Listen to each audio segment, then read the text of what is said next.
Hi friends, welcome to the channel. ఈరోజు వచ్చేసి బెండకాయ కర్రీ ఎలా చేయాలో చూపించబోతున్నాను. ఆల్రెడీ వచ్చి నేను బెండకాయ ఇలా వాష్ చేసుకుని పీసెస్గా కట్ చేసి పెట్టేసుకున్నాను. నేను ఒక బ్యాండ్ తీసుకున్నాను.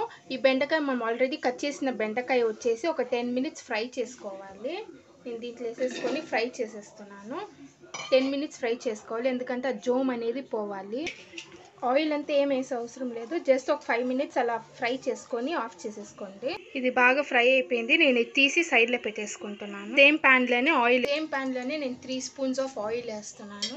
ఆవాలు జీలకర్ర వచ్చి 1 స్పూన్ వేసుకుంటున్నాను.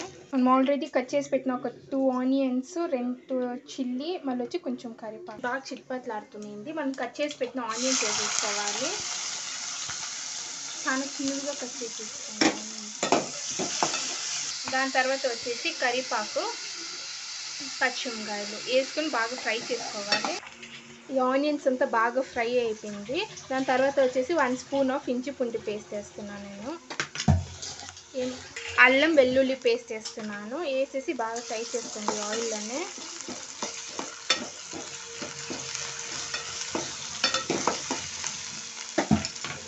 ఇది ఆల్రెడీ ఫ్రై అవుతూ ఉంది. ఆ పచ్చి వాసన పోయే వరకు ఫ్రై చేసుకోండి. నేను ఆల్రెడీ గ్రైండ్ చేసి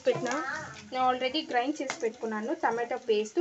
4 టమాటోస్ బాగా గ్రైండ్ చేసి పెట్టేసి ఇది బాగా ఫ్రై అయిపోయింది కదా. మనం గ్రైండ్ చేసి పెట్టిన టమాటో ప్యూరీ వేసేసి దీంట్లో వేసేసుకున్నాము.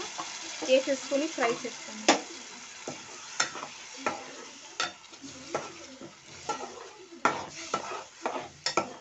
ఇలా ఫ్రై చేసేసుకోండి.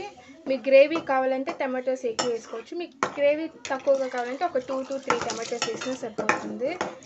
ఇది బాగా మరగనియాలి.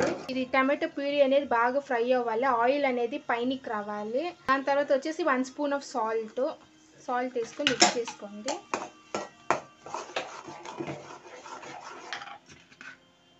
మిక్స్ చేసుకున్న తర్వాత 1/2 స్పూన్ ఆఫ్ పసుపు మిక్స్ చేసేసుకోండి. ధనియా పౌడర్ 1 స్పూను, కారం 1 స్పూను, అన్ని మసాలాస్ ఇలా వేసుకునేసి మిక్స్ చేసుకోండి బాగా. ఇది చూడండి, ఆయిల్ అంతా పైనకి వచ్చేసింది. మనం ఆల్రెడీ కట్ చేసిన బెండకాయలు వచ్చేసి దీంట్లో వేసేసుకుందాము. ఇలా బెండకాయలు ఇలా వేసేసుకొని మిక్స్ చేసుకొని వేసేయండి.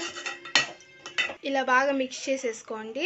మనం గ్రేవీ కోసం ఒక చిన్న గ్లాస్ ఆఫ్ వాటర్ పోస్తున్నాను నేను. ఒక సైడ్లో నుంచి వాటర్ పోసుకునేసి మిక్స్ చేసుకునేయండి. ఒక 20 మినిట్స్ ఉంచితే చాలు, ఎందుకంటే బెండకాయ అనేది భిన్న మగ్గుద్ది కాబట్టి 20 మినిట్స్ చాలు. ఇది మగ్గుతూ ఉంది. నేను చింతపండు కొంచెం వచ్చి దీంట్లో పోస్తున్నాను. కొంచెం తీసుకోండి. నిమ్మకాయ అంత సైజు నానబెట్టుకుని వాటర్ దీంట్లో పోసేసుకోండి. ఇది మీడియం ఫ్లేమ్లో పెట్టుకొని మీరు బాగా ఇది బాయిల్ చేసుకోవాలి. ఈ బెండకాయ చారు మీరు సంగట్లకు తినవచ్చు, రైస్లో తినవచ్చు, దేంట్లోకైనా తినవచ్చు. చాలా బాగుంటుంది బెండకాయ చారు.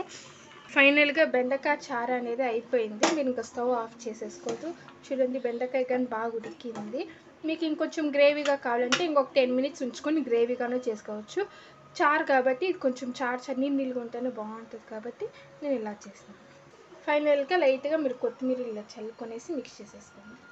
ఇలా సర్వ్ చేసుకుని మీరు ఇంకా తినవచ్చు. చూడండి, మసాలా అనేది బాగా బెండకాయ పట్టుకునింది.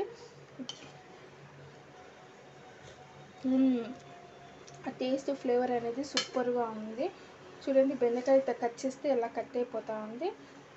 మీకు మా ఛానల్గా నచ్చితే లైక్ చేసి సబ్స్క్రైబ్ చేయండి. మీకు ఏమైనా డౌట్స్ ఉంటే కమెంట్ సెక్షన్లో కమెంట్ చేయండి. Thanks for watching the video.